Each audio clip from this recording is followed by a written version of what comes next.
Mise au point du secrétariat général de la Conférence épiscopale nationale du Congo sur le déguerpissement des présumées religieuses sur l'avenue de Maisons à Limete.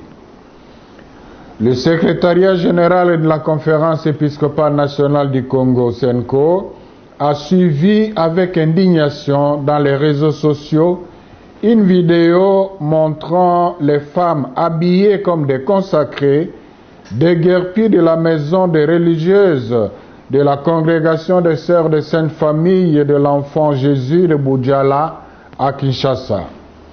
Plus grave encore, ces présumées religieuses justifient leur déguerpissement par une soi-disant manipulation de la justice par l'évêque de Boudjala, son Excellence Monseigneur Philbert Tembo, qu'elles accusent faussement de tous les maux. Après vérification, il s'avère que ces femmes sont des ex-religieuses de la congrégation citée ci-dessus qui continuent à porter abusivement les insignes de cette famille religieuse de laquelle elles ont été renvoyées conformément à la normative canonique pour des raisons bien connues d'elles-mêmes. Le dossier de leur renvoi de la vie religieuse a été traité en bonne et due forme au niveau du siège apostolique, Rome.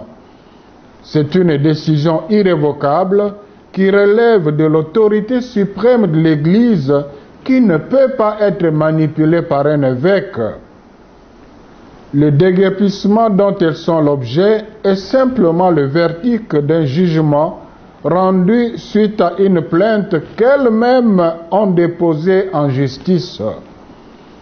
Afin d'éclairer les fidèles catholiques sur les statuts de ces femmes conformément au droit canonique et les motivations judiciaires de leur déguerpissement, une émission sera animée ce jeudi 12 novembre à la même chaîne où elles ont parlé, à savoir Bossolona Politique.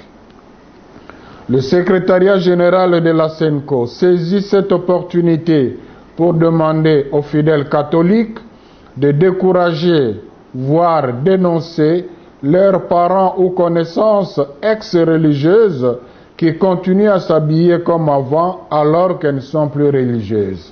Je vous remercie.